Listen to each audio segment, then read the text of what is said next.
পাওয়ার পাওয়ার পয়েন্টটা কী কাজে লাগে এটা আমরা দেখি যে পাওয়ার পয়েন্টটা কোন কোন কাজে ব্যবহার হয়। যেমন স্কুল কলেজে স্যারেরা দেখবে প্রেজেন্টেশন দেয়, তখন হচ্ছে কি ব্ল্যাকবোর্ডে লিখলে প্রতিদিন লিখতে হবে, কিন্তু পাওয়ার পয়েন্টে স্লাইডে সাজাইলে একবারেই হয়ে যায়। হ্যাঁ, একবার সাজাইলে তুমি 1,00,000 ক্লাস নিলেও একই জিনিস, বারবার লেখা তো দরকার নাই। মানুষ যদি শুনে এটা মনে থাকে সর্বোচ্চ 3-4 ঘন্টা, 5 ঘন্টা, 6 ঘন্টা, একদিন। কিন্তু মানুষ যদি শুনে এবং দেখে ওটা মনে থাকে হচ্ছে 3 দিন। মানুষ যদি শুনে দেখে এবং প্র্যাকটিস করে ওটা মনে থাকে প্রায় 3 মাস, তাই না? আচ্ছা, এখন পাওয়ার পয়েন্টটা কী কাজে লাগে? বিভিন্ন প্রেজেন্টেশন তৈরি করতে লাগে। তারপর হচ্ছে বিভিন্ন দেখবা মিটিং হয়, মিটিং হলে এভাবে প্রেজেন্টেশনের মাধ্যমে সব কিছু দেখায়, এটা হচ্ছে পাওয়ার পয়েন্ট। পাওয়ার পয়েন্টে আমরা একটা স্যাম্পল দেখি, যে এটা দেখার জন্য আমরা যাব স্লাইড শো ফ্রম বিগিনিং। এটা আমাদের একটা স্টুডেন্টের প্রেজেন্টেশন। এখানে কি দেওয়া আছে তার, যে এখানে দেওয়া আছে তার কলেজের নাম, তার বিষয়, যেমন সরিষাবাড়ি উপজেলায় বন্যা ও নদী ভাঙনের প্রভাব, তত্ত্বাবধানে, পরে হচ্ছে উপস্থাপনায় কে উপস্থাপন করছে, এটা হলো গবেষণার ধারণা, একটা পেজ। তারপর এটা একটা ইমেজ, গুগল থেকে ইমেজ ডাউনলোড করে দিচ্ছে। আচ্ছা, ইমেজ। তারপরে দেখো গবেষণা বিশ্লেষণ, এই যে আমরা এই বক্সটা এটা কিসের মাধ্যমে করছি? শেপের মাধ্যমে করছি, তাই না? আচ্ছা, তারপর দেখো এখানে কি আছে? গবেষণার লক্ষ্য, গবেষণার উদ্দেশ্য, গবেষণা প্রশ্ন। এই দেখো এরকম করে জাস্ট কি করছে, এটা হচ্ছে চার্টের মাধ্যমে করছে। হ্যাঁ, এটা চার্ট, এটা হচ্ছে ছবি, এটা ছবি। তাহলে এভাবে আমরা কি করি? প্রেজেন্টেশনটা সাজাই, যে কোনো টপিকসের উপর হইতে পারে। তোমরা যখন হায়ার এডুকেশন করবা তখন দেখবো তোমাদের প্রেজেন্টেশন দিতে হবে, তখন এইভাবে তোমরা তৈরি করে দিবা। তো আমাদের কি করতে হবে? পাওয়ার পয়েন্ট করার জন্য আমাদের এখানে উইন্ডোজে যাইতে হবে, যাওয়ার পর এখানে আমরা লিখবো পাওয়ার পয়েন্ট আসলে লিখলে মাইক্রোসফট পাওয়ার পয়েন্ট 2010 আছে, 16 আছে, 24, 25, 26 পর্যন্ত আছে, যে কোনো একটা ভার্সন স্কুলে তুমি পারবা। এই যে দেখো এখানে প্রতিটা পেজকে বলা হয় স্লাইড। কি বলা হয়? স্লাইড। এটা হচ্ছে 1 নম্বর স্লাইড। আবার এখানে ক্লিক করে এন্টার দেয় 2 নম্বর স্লাইড। এখানে ক্লিক করে আবার এইখানে দেখো কি লেখা আছে? New slide. এই যে new slide, blank slide. Home মেনুটা আর ইনসার্ট মেনুটা আমরা এমএস ওয়ার্ড এক্সেলে যা শিখছি এখানে সব তাই দেওয়া আছে হোম মেনু ও ইনসার্ট মেনুতে। হোম মেনুতে কি আছে? কাট, কপি, পেস্ট, তারপর এখানে বোল্ড, ইটালিক, আন্ডারলাইন, লেখা ডানিয়ে নেওয়া, বামে নেওয়া, এগুলা। তো আমরা একটা প্রেজেন্টেশন সাজাই। 1 নম্বর পেজ, 1 নম্বর পেজে দিলাম ওয়েলকাম,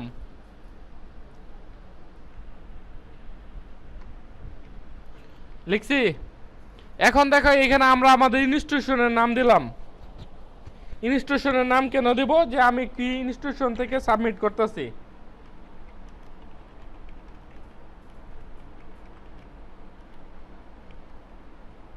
তারপর এখানে কি দিতে হবে?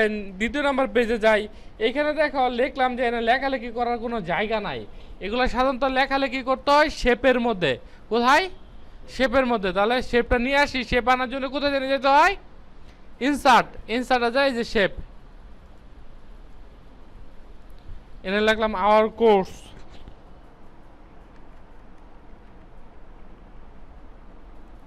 এখানে আরেকটা শেপ নিয়ে আসি।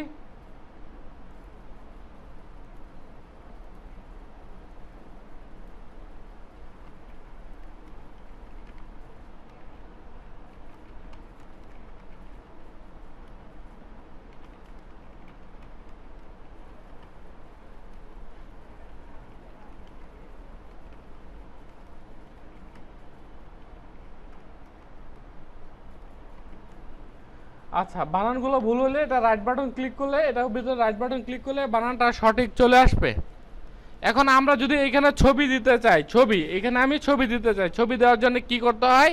ইনসার্টে যাইতে হয়। ইনসার্টে যাওয়ার পর কি করতে হয়? ছবি নিয়ে আসতে হয়।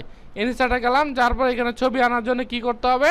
আমাদের এখানে ইনসার্টে গেলাম, তারপর কি পিকচার, পিকচারে ক্লিক করলাম। এই যে দেখা ছবি, আমরা এখানে যাই ডাউনলোডে, ধরো আমি এই ছবিটা নিয়ে আসলাম।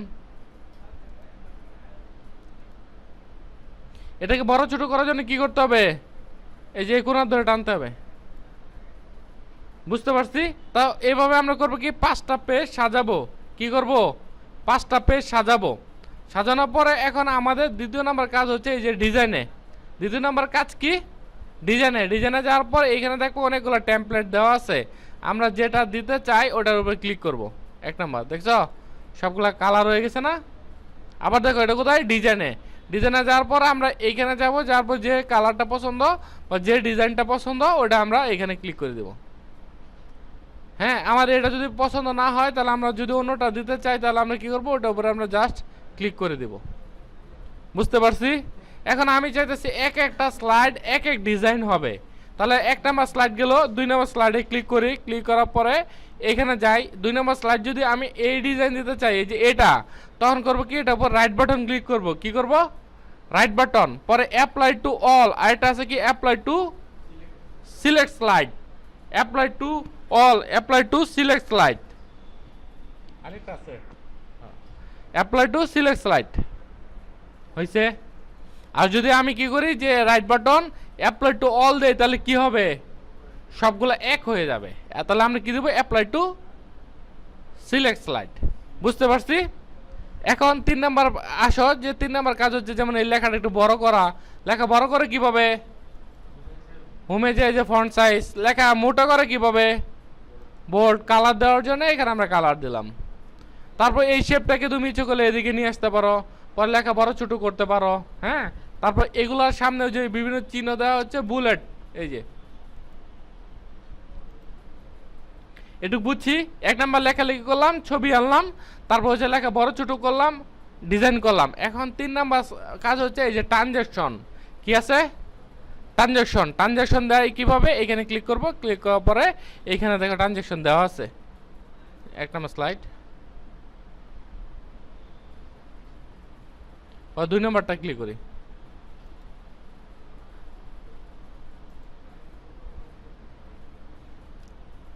বুঝতে পারছি? এটা আরো অ্যাডভান্স লেভেল আছে, আমরা নেক্সট ক্লাসে দেখবো। হ্যাঁ, এখন দেখো এই স্লাইডটা শো করবা কিভাবে। স্লাইড শোর জন্য এইখানে দেখো অ্যানিমেশনটা আমরা নেক্সট ক্লাসে দেখবো।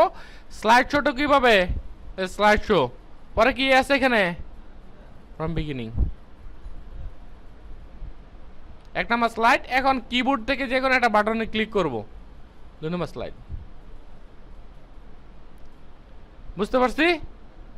তো আমাদের কয়টা স্টেপে কাজ? 1 নাম্বার কাজ হচ্ছে স্লাইডগুলো তৈরি করা, হ্যাঁ, তারপর হচ্ছে ডিজাইন করা, তারপর হচ্ছে ট্রানজ্যাকশন দেওয়া, স্লাইড শো করা।